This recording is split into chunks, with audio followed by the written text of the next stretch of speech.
Le testament de mon père exigeait un test ADN pour m'humilier, mais les résultats ont simplement prouvé que ma sœur, l'enfant chéri, n'était pas sa fille. Et ont révélé le secret de ma mère vieux de 35 ans. Je m'appelle Ashley Morgan, j'ai 32 ans. Je vis dans un petit appartement calme, rempli de livres et de cartes historiques, un contraste paisible avec la famille chaotique dans laquelle je suis né. Mon travail d'archiviste dans un musée est mon sanctuaire, un lieu où l'histoire est soigneusement cataloguée et où la vérité, aussi ancienne soit-elle, est préservée sur le papier et dans l'encre. Mais la vérité au sein de ma propre famille était sur le point de faire exploser un mensonge soigneusement construit qui s'étendait sur plus de 3 décennies. Tout cela grâce à un dernier acte de cruauté de mon défunt père. Avant que cette histoire ne se déroule, j'aimerais me connecter avec vous. S'il vous plaît, dites-moi dans les commentaires d'où vous regardez et quelle heure il est dans votre coin du monde. C'est incroyable de voir jusqu'où ces histoires peuvent voyager. L'air dans le bureau de Monsieur Peterson était lourd de l'odeur du vieux cuir et d'un deuil récent. Cela faisait une semaine que mon père, le docteur David Morgan, un homme dont les mains étaient aussi douées pour la chirurgie que pour infliger des blessures émotionnelles, était décédé d'une crise cardiaque soudaine. Ma mère, Diane, était assise, parfaitement composée, dans un fauteuil moelleux, son chagrin aussi soigné que les galas de charité qu'elle organisait. Ma sœur aînée, Jessica, était assise à côté d'elle, épongeant de temps en temps un œil sans larmes avec un mouchoir en soie, un geste que j'étais certaine qu'elle avait répété pour sa prochaine publication mélancolique sur les réseaux sociaux. Et puis il y avait moi, me sentant comme une étrangère, un rôle que je jouais depuis aussi longtemps que je me souvienne. Monsieur Peterson, l'avocat de mon père depuis plus de 40 ans, s'éclaircit la gorge. C'était un homme bon aux yeux las qui avait accompagné notre famille à travers tous les grands événements, bons et mauvais. Merci à toutes d'être venues, commença-t-il d'une voix douce et grave. David était un homme très précis.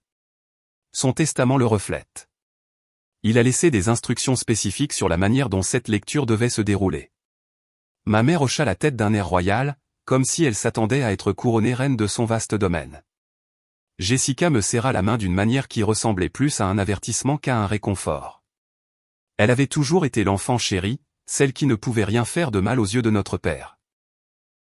Influenceuse à succès sur les réseaux sociaux avec plus d'1 million d'abonnés, elle incarnait le glamour moderne et la réussite publique qu'il admirait. Moi, en revanche, j'étais la discrète intellectuelle. Ma passion pour l'histoire et les archives poussiéreuses était quelque chose que mon père qualifiait ouvertement de passe-temps futile, pas de carrière. Il voulait une fille qui soit le reflet de sa propre ambition, et Jessica jouait ce rôle à merveille. J'étais une déception. Il ne s'était jamais donné la peine de le cacher. Monsieur Peterson commença à lire les legs standards. Ma mère devait recevoir la résidence principale, un portefeuille d'actions substantielles et une rente à vie qui lui assurerait de pouvoir continuer ses œuvres de bienfaisance sans souci financier. Jessica se voyait léguer la luxueuse maison de vacances familiale à la montagne et un fonds en fiducie qui la rendrait financièrement indépendante à vie. Je retenais mon souffle, m'attendant à ce que ma propre mention soit une note de bas de page, peut-être une petite somme pour reconnaître mon existence.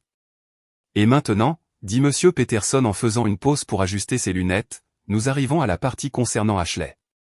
Il me regarda avec une expression de pitié sincère, et mon estomac se noua froidement. Les instructions de David ici sont peu conventionnelles. Il prit une profonde inspiration. À sa fille, Ashley Morgan, il lègue le reste de sa succession, y compris ses biens d'investissement, sa collection d'art et les parts de contrôle dans sa société de technologie médicale, évaluée à environ 12 millions de dollars.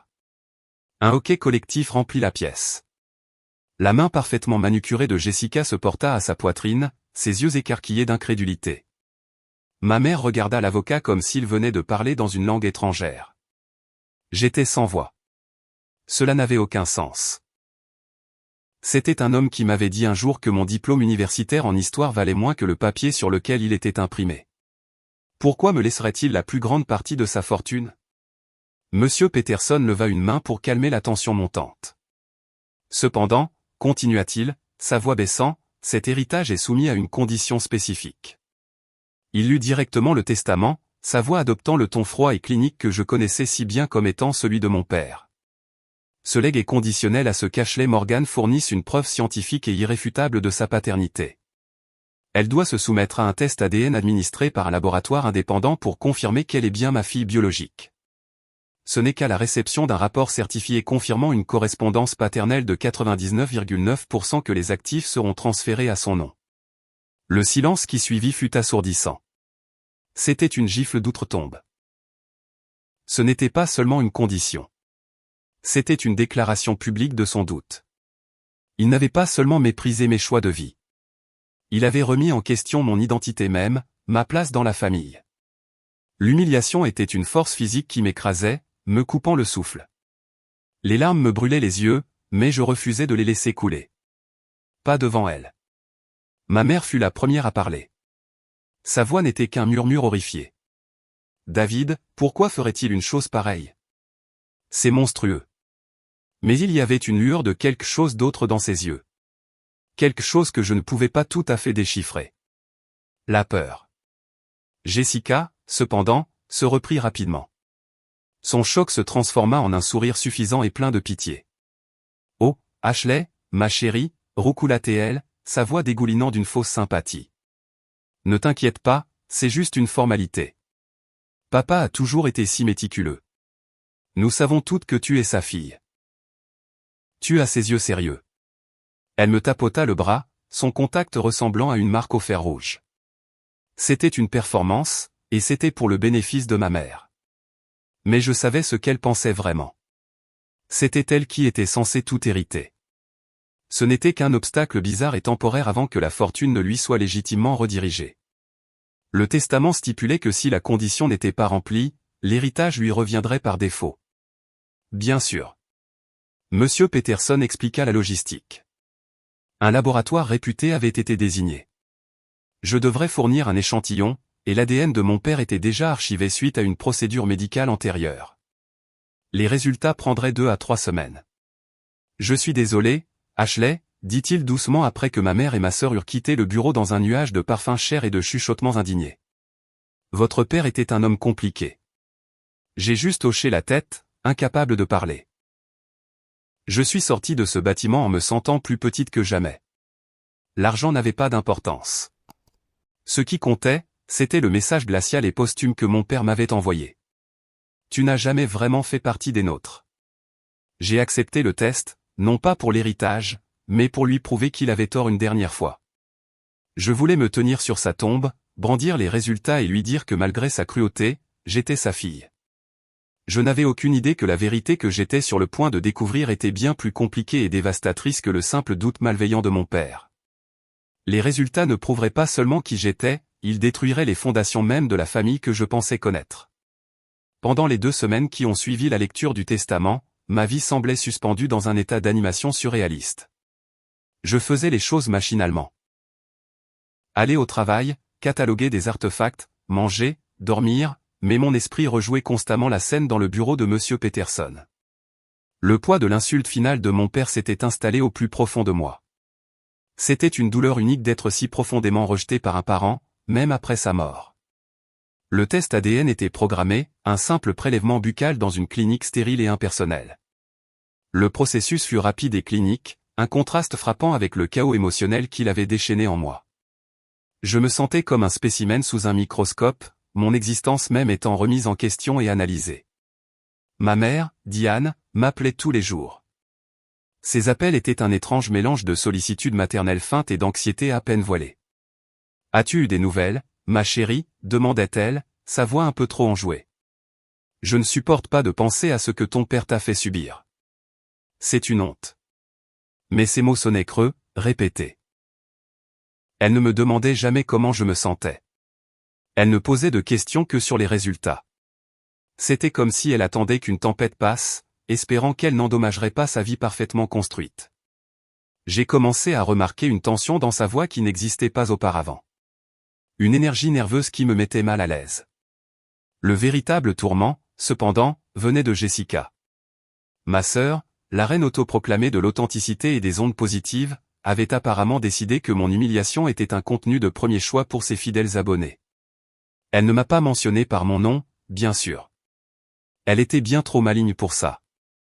Au lieu de cela, elle a commencé une série de publications et de vidéos sur la gestion des dynamiques familiales complexes et la guérison des traumatismes générationnels.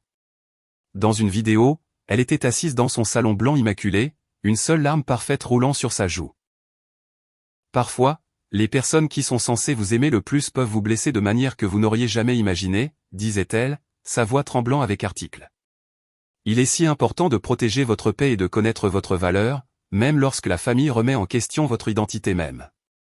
Ses abonnés ont adoré. Les commentaires étaient un flot de sympathie et d'éloges. Tu es si courageuse, Jess. Merci d'être si vulnérable. On t'envoie de l'amour et de la lumière pendant cette période difficile. Elle se positionnait en victime, la fille gracieuse faisant face aux retombées d'un lourd secret de famille. Elle monétisait ma douleur, transformant la cruauté de mon père en une opportunité de renforcer sa marque. Chaque publication était comme un nouveau coup de poignard. Elle parlait de l'importance des liens du sang et de la façon dont la vraie famille finit toujours par briller. Une implication pas si subtile que mes propres liens étaient en question. Un soir, elle m'a appelé. Ce n'était pas pour offrir son soutien. « Salut, H, dit-elle d'une voix désinvolte. Maman m'a dit que tu avais fait le test. C'est si courageux de ta part. Je pouvais entendre le sourire narquois dans sa voix. Je voulais juste prendre de tes nouvelles. Tu sais, une fois que tout cela sera terminé et que les choses seront réglées, je veux que tu saches qu'il n'y a aucune pression. Tu n'as pas à te sentir gêné à ce sujet. » Gêné de quoi, Jessica, ai-je demandé, ma voix plate. Eh bien, tu sais, dit-elle en soupirant de façon dramatique, l'argent, une fois qu'il me reviendra par défaut. Je veux dire, c'est une énorme responsabilité et je sais que ça doit être décevant pour toi, mais je m'assurerai que l'on s'occupe de toi. Je pensais créer un petit fonds en fiducie pour toi, quelque chose pour t'aider avec ton petit travail au musée. La condescendance était à couper le souffle. Elle avait déjà décidé de l'issue. Dans son esprit, je n'étais pas la fille de mon père, et la fortune était déjà la sienne. Elle n'attendait pas seulement les résultats. Elle célébrait une victoire qui n'avait même pas encore eu lieu. Les résultats ne sont pas encore arrivés, dis-je, ma main se crispant sur le téléphone. Oh, je sais, ma chérie, mais il faut être réaliste, n'est-ce pas? Papa n'aurait pas mis cette clause dans le testament sans raison. Il devait savoir quelque chose, ou du moins le soupçonner. Sa voix baissa jusqu'à un murmure conspirateur. Entre toi et moi, je pense qu'il essayait de protéger l'héritage familial. Tu sais à quel point notre nom était important pour lui. C'en était trop. C'est à ce moment-là que ma colère latente a débordé pour se transformer en une rage froide et dure. Ce n'était pas une question d'argent. C'était son manque total d'empathie, son anticipation joyeuse de ma chute. Elle voyait cela non pas comme une tragédie familiale, mais comme son couronnement. Elle, la fille parfaite, obtenait enfin ce qu'elle méritait. Tandis que moi, l'imposteur, j'étais sur le point d'être chassé. Mon petit travail au musée paie mes factures, Jessica, dis-je, ma voix dangereusement calme. Et il m'a appris une chose, l'histoire a une façon de révéler la vérité, peu importe depuis combien de temps elle est enfouie. Tu ferais bien de t'en souvenir. J'ai raccroché avant qu'elle ne puisse répondre. La conversation m'a laissé tremblante. Sa cruauté était si désinvolte, si profonde. Elle n'était pas seulement ma sœur. Elle était ma rivale, et elle avait attendu ce moment toute sa vie. Cette nuit-là, je n'ai pas pu dormir. Assise dans mon appartement silencieux, entouré par les fantômes du passé, j'ai senti une détermination nouvelle se durcir en moi. Le testament de mon père était censé être son dernier acte de contrôle, une façon de m'humilier d'outre-tombe. Jessica l'utilisait comme une arme pour consolider son propre statut d'élu. Ils s'attendaient tous les deux à ce que je m'effondre. Mais ils m'avaient sous-estimé. J'étais une archiviste. Je passais mes journées à passer au crible des documents oubliés, à reconstituer des récits à partir de fragments du passé. Mon père m'avait involontairement donné une énigme. Et en attendant cette enveloppe du laboratoire, je me suis promis que, quoi qu'elle dise, je serais celle qui la résoudrait. La vérité arrivait, et j'avais le sentiment qu'elle allait être bien plus dommageable pour eux qu'elle ne pourrait jamais l'être pour moi.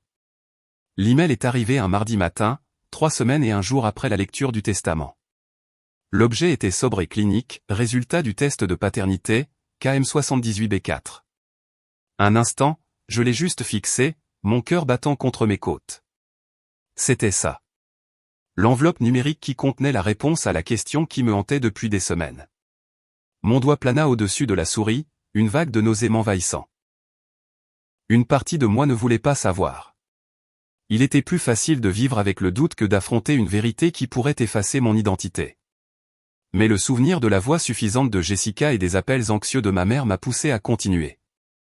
J'ai cliqué. Le rapport était un simple PDF rempli de jargon scientifique, de pourcentages et de marqueurs génétiques. J'ai fait défiler les données techniques, mes yeux cherchant la conclusion. Et puis je l'ai vu, en bas de la page, en caractères gras et sans équivoque. Conclusion, le père présumé, David Morgan, est confirmé comme étant le père biologique du sujet, Ashley Morgan. La probabilité de paternité est de 99,998%. Une vague de soulagement si puissante qu'elle m'a presque fait tomber de ma chaise m'a submergé. J'ai ri. Un son rauque, étranglé. J'étais sa fille. La dernière tentative cruelle de mon père pour me renier avait échoué. J'avais la preuve. Je pouvais enfin mettre toute cette épreuve humiliante derrière moi. Mon premier réflexe fut d'appeler Monsieur Peterson pour lui transmettre le rapport et réclamer ce qui m'appartenait de droit. J'imaginais l'expression sur le visage de Jessica, le sourire forcé qu'elle devrait afficher en me félicitant. La pensée était profondément satisfaisante. J'ai enregistré le PDF sur mon bureau et j'étais sur le point de fermer l'email quand j'ai remarqué quelque chose. Il y avait une deuxième pièce jointe. Elle était intitulée « Rapport supplémentaire, marqueurs familiaux ». Je ne l'avais même pas vue avant, mon attention étant si concentrée sur la conclusion principale. La curiosité piquée, j'ai cliqué dessus. Ce rapport était différent. Il semblait être une analyse plus détaillée de la comparaison ADN, non seulement entre moi et mon père, mais incluant un échantillon de référence. L'échantillon de référence était étiqueté « Sujet B, fratrie ». Mon sang se glaça. J'ai réalisé que le laboratoire devait avoir utilisé l'ADN de Jessica comme point de référence également. Mon père, dans sa cruauté méticuleuse, avait dû demander une comparaison familiale complète pour s'assurer qu'il n'y avait aucune ambiguïté. J'ai lu le texte, mes yeux parcourant les données complexes. La plupart étaient incompréhensibles.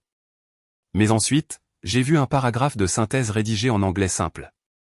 L'analyse confirme qu'Ashley Morgan et David Morgan partagent les marqueurs génétiques requis pour une relation père-fille. Cependant, en comparant les profils d'Ashley Morgan et de la référence fraternelle, Jessica Morgan, une divergence significative a été trouvée.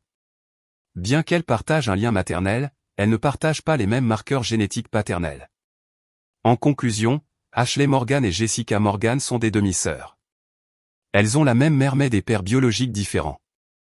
J'ai lu et relu le paragraphe. Les mots se brouillaient. L'écran dansait devant mes yeux. C'était impossible. Mon père, le chirurgien vénéré, l'homme qui exigeait la perfection et la lignée, l'homme qui m'a fait subir cette épreuve pour prouver que j'étais la sienne, n'était pas le père de Jessica. Jessica, l'enfant chéri, la fille parfaite, celle qui lui ressemblait tant, qui agissait tant comme lui. Le dernier acte de méchanceté de mon père s'était retourné contre lui de la manière la plus spectaculaire qui soit. Il m'avait tendu un piège, mais c'était ma sœur, sa fille parfaite et bien-aimée, qui y était tombée. Le choc initial a laissé place à un flot vertigineux d'émotions. Il y avait une étrange et sombre justification. L'ironie était presque trop forte. Toute ma vie, on m'avait fait sentir comme l'étrangère, celle qui ne cadrait pas tout à fait. Et pendant tout ce temps, c'était Jessica qui était l'intruse.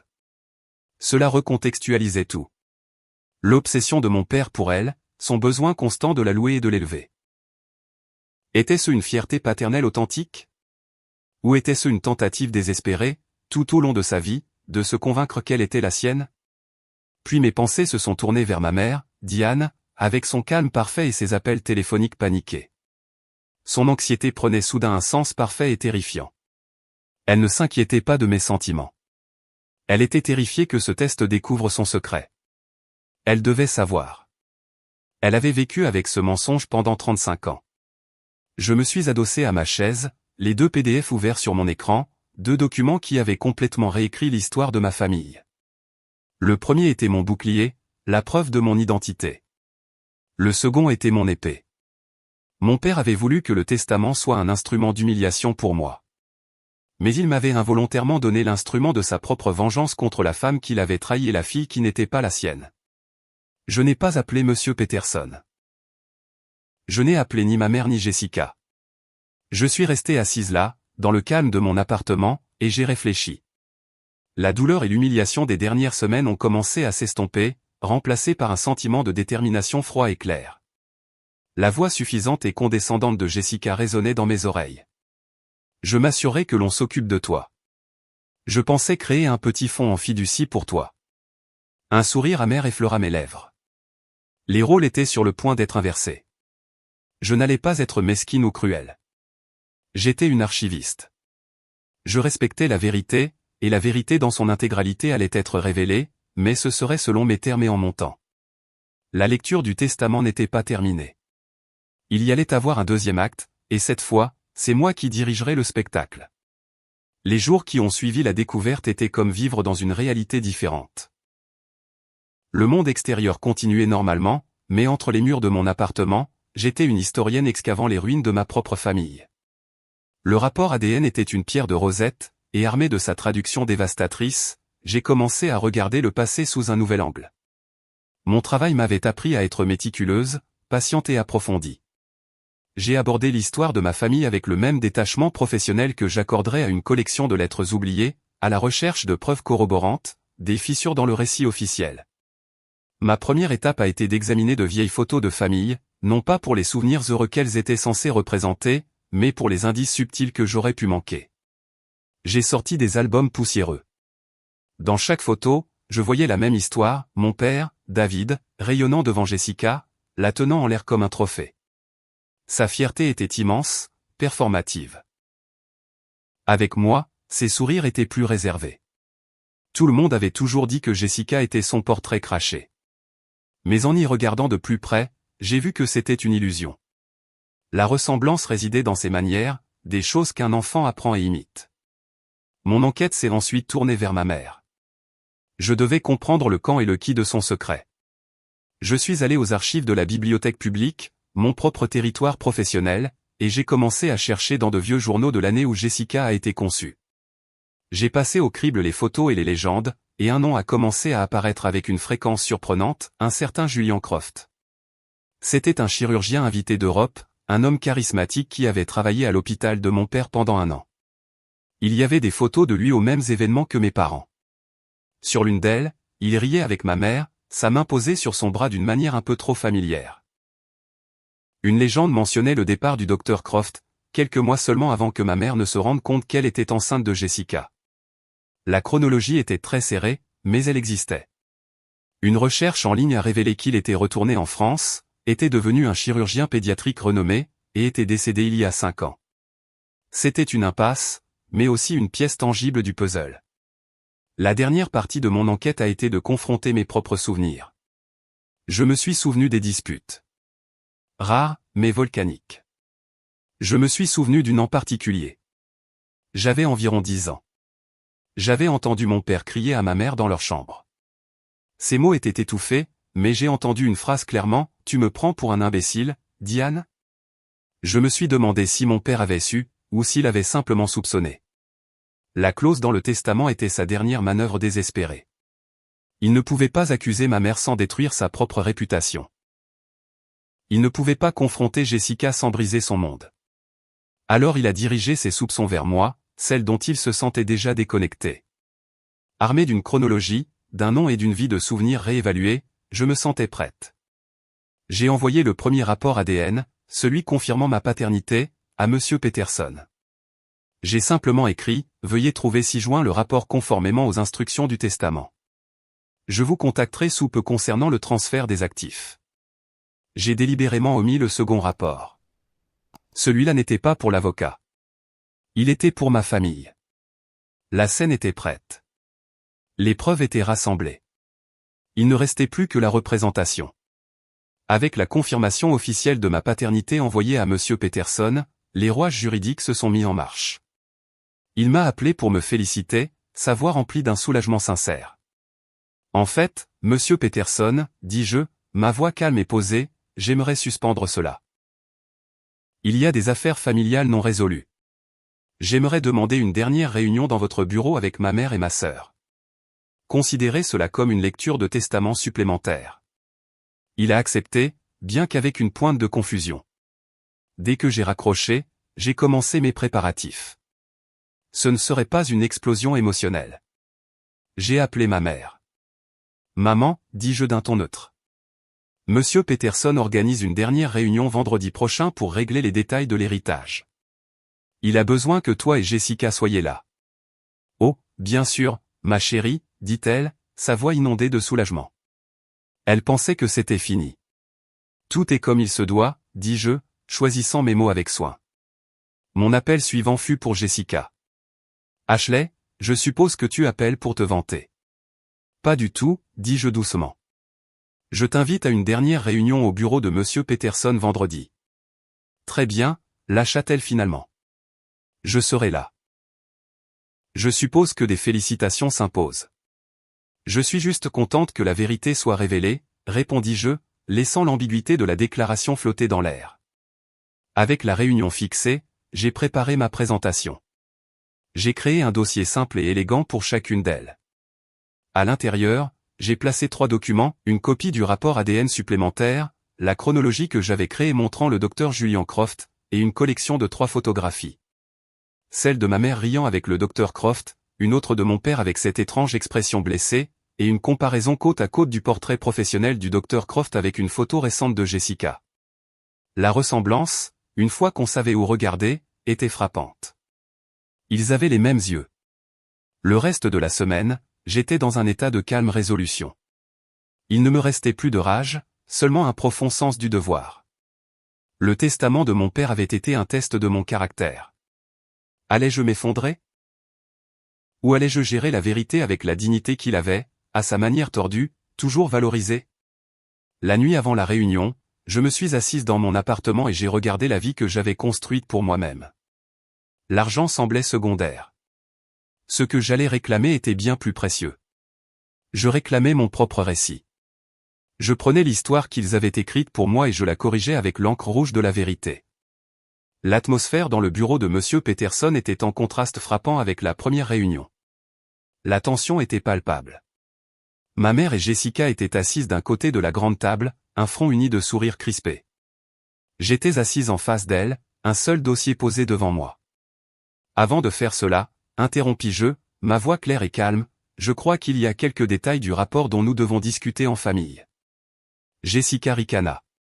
Qu'y a-t-il de plus à discuter? Tu as gagné. Il ne s'agit pas de l'argent, Jessica? Dis-je, mes yeux fixés sur les siens.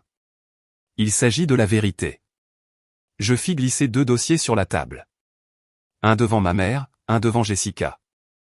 Ma mère fixa le dossier comme si c'était un serpent. Jessica, cependant, l'ouvrit avec une expression d'ennui. Ses yeux parcoururent la première page, le rapport ADN surligné. Je vis la couleur quitter son visage.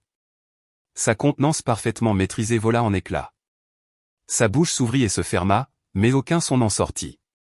Ma mère, voyant la réaction de Jessica, ouvrit son propre dossier en tremblant. Elle lut la conclusion, et un gémissement bas et guttural s'échappa de ses lèvres. « Qu'est-ce que c'est que ça ?» balbutia finalement Jessica. « C'est une blague. »« C'est faux. »« C'est le rapport supplémentaire du même laboratoire, » dis-je calmement. « Nous avons la même mère, Jessica, mais nous n'avons pas le même père. » Je leur laissai un instant pour assimiler les mots avant de continuer. Tournez la page. Les doigts tremblants de Jessica tournèrent vers la chronologie. Elle vit le nom, Julian Croft.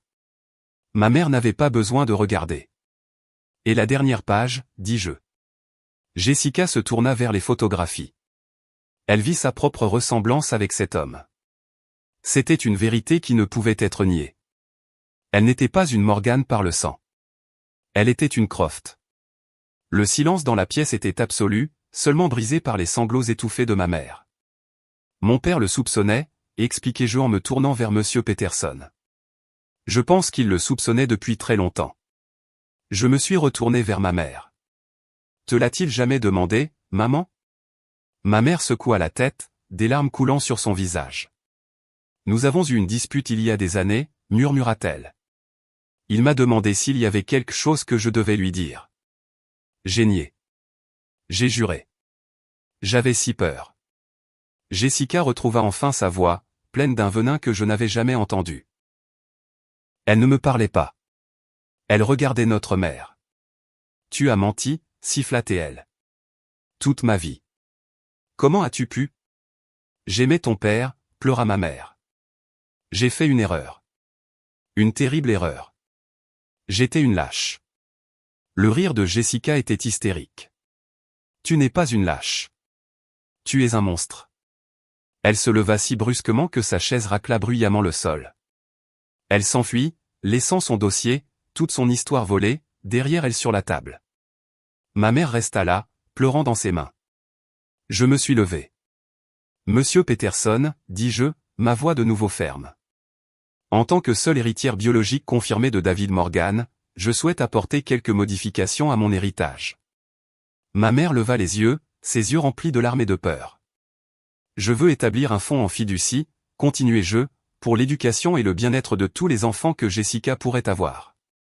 Ils sont, après tout, mes nièces ou neveux. Je fis une pause. Quant au reste, je prendrai le contrôle total de la succession comme mon père l'avait prévu. L'héritage Morgan, il s'avère, est à moi de le gérer. Je laissai ma mère sangloter dans ce bureau. En sortant sous le soleil éclatant de l'après-midi, je ne me sentais pas triomphante. Je ne ressentais pas de joie. J'étais calme. La tempête était passée. La vérité avait été dite. La lecture finale était terminée. Et pour la première fois de ma vie, j'étais libre. Les suites de cette réunion furent un effondrement lent et silencieux. Jessica a disparu pendant 2 semaines. Ses réseaux sociaux se sont tus. Quand elle a refait surface, ce fut par l'intermédiaire d'un avocat. Elle a envoyé un avis officiel indiquant qu'elle changeait légalement de nom de famille. Elle a choisi un nom entièrement nouveau, coupant les ponts avec l'homme qui l'avait élevé et celui qui l'avait engendré. Nous ne nous sommes pas parlé depuis. Ma mère, Diane, est tombée dans une profonde dépression. La destruction de sa vie parfaite l'a transformée en paria social. Elle a vendu la grande maison familiale et a déménagé dans un petit condominium sans histoire. Notre relation est compliquée. Nous nous parlons occasionnellement. Les appels sont gênants, remplis de longs silences. Il n'y a peut-être pas de pardon, mais il y a une compréhension fragile. La colère que j'avais pour elle s'est largement estompée, remplacée par une pitié calme et lasse. Quant à moi, ma vie a changé de manière inattendue. Prendre le contrôle de la succession de mon père était une tâche monumentale. J'ai pris un siège de présidente du conseil d'administration, un rôle stratégique qui me laisse libre de continuer mon travail au musée. Les archives sont toujours mon sanctuaire. La richesse n'a pas changé qui je suis, mais ce que je peux faire. J'ai utilisé une part importante de l'héritage pour créer la fondation David et Ashley Morgan pour la préservation historique.